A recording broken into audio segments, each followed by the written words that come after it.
Bismillahirrahmanirrahim. Assalamualaikum warahmatullahi wabarakatuh. Alhamdulillah. Alhamdulillahirabbil alamin. Wassalatu wassalamu ala asrafil anbiya'i wal mursalin sayyidina Muhammad wa ala alihi wa ashabihi wat tabi'in wa man tabi'ahum bi ihsan ila yaumiddin, amma ba'd.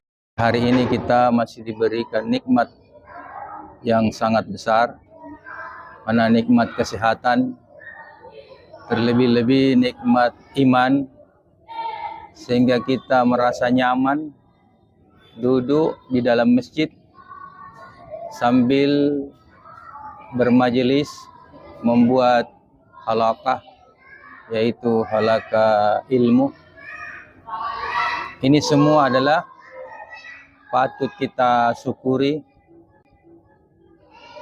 karena dengan kehendaknya jualah maka kita dengan mudah melaksanakan perintah-perintah Allah Subhanahu wa taala. Kemudian kita tidak lupa mengirimkan salam dan salawat kepada Nabiullah Muhammad sallallahu alaihi wasallam.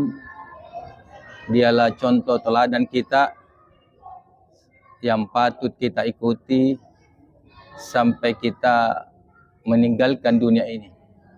Hadirin yang dirahmati oleh Allah Subhanahu wa taala, pada kesempatan ini topik yang saya akan angkat adalah berjudul sadar, ya, atau kesadaran.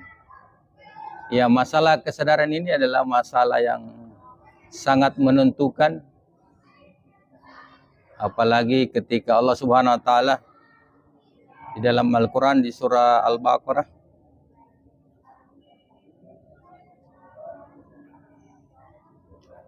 ayat 11 dan seterusnya. Mari kita sama-sama melihat. Wa iza qila lahum la tufsidu fil ardi qalu innama nahnu muslihun ala innahum humul mufsiduna walakin la yas'urun.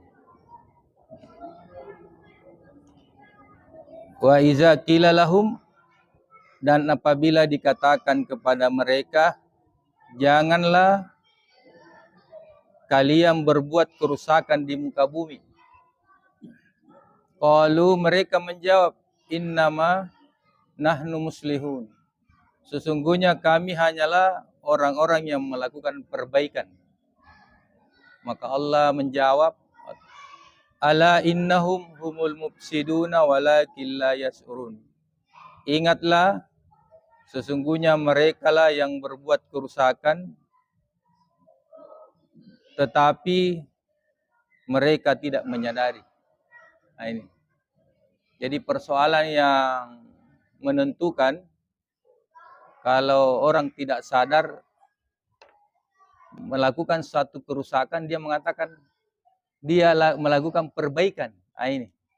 Nah, maka hadirin yang dirahmati oleh Allah Subhanahu wa taala, dalam istilah ilmu psikologi ada dua keadaan kita, di mana sadar dan tidak sadar.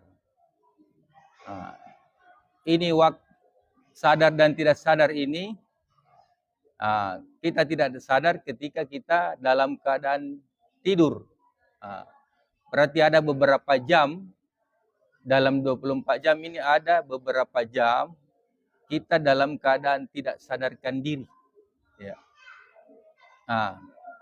Sementara keadaan sadar itu masih dibagi. Ada yang dikatakan alam bawah sadar dengan alam sadar. Perbandingannya antara alam sadar dengan bawah sadar adalah 88%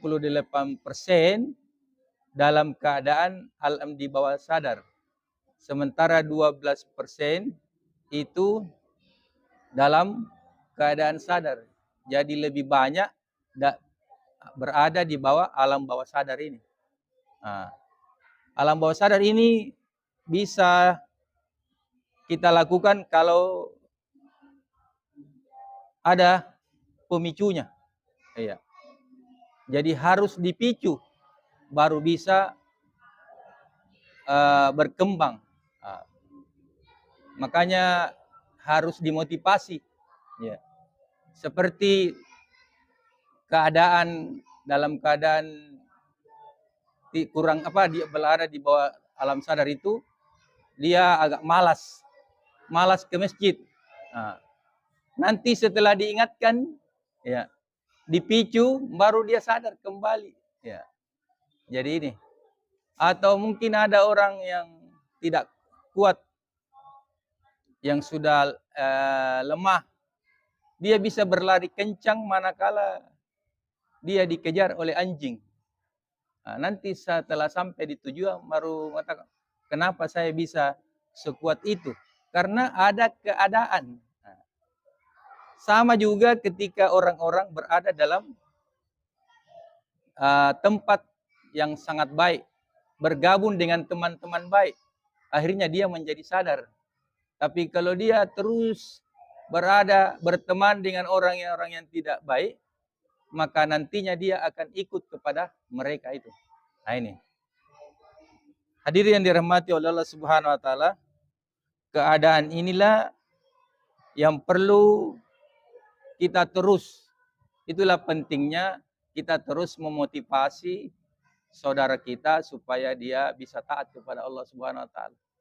Rasulullah SAW sebagai motivator terbaik, dia memotivasi sahabatnya, memotivasi umatnya supaya dia melaksanakan perintah Allah sebaik-baiknya dengan berdasarkan Al-Quran. Jadi dia menggunakan Al-Quran sebagai bahan untuk memotivasi manusia supaya taat kepada Allah. Jadi ada kalanya dia bertindak sebagai basyira, ada kalanya bertindak sebagai nazira.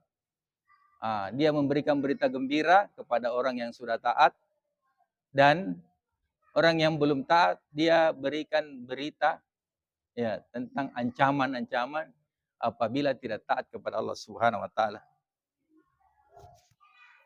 Maka di ayat berikutnya, wa iza qila lahum aminu kama amanan nas.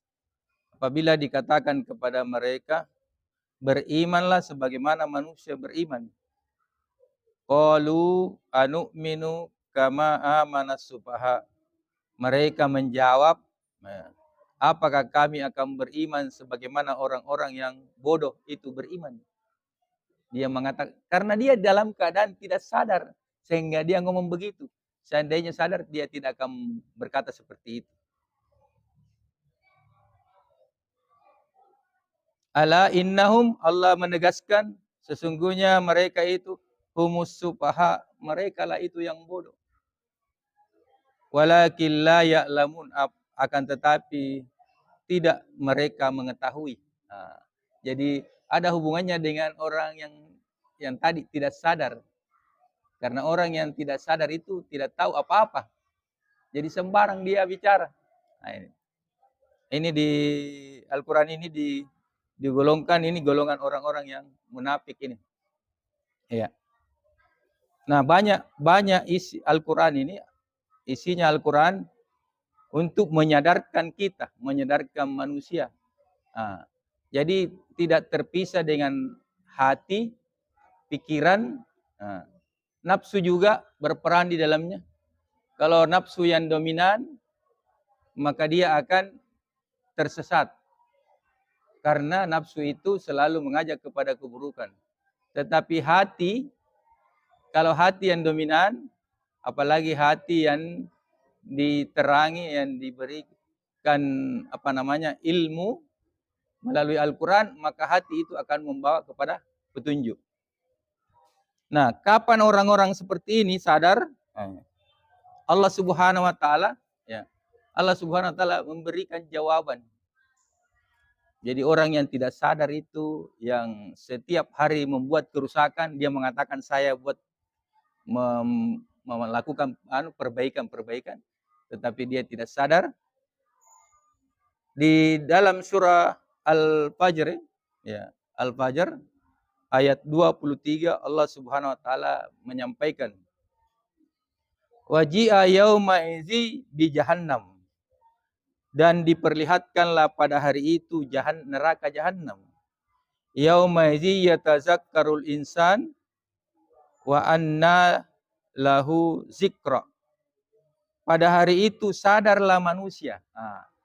Jadi manusia itu yang tidak beriman, nah inilah yang dimaksud itu, yang tidak beriman, yang tidak sadar. Jadi hakikatnya orang yang tidak beriman itu adalah kumpulan orang-orang yang tidak sadar. Ya. Tidak tahu untuk apa dia diciptakan, untuk apa dia berada di muka bumi ini. Ya.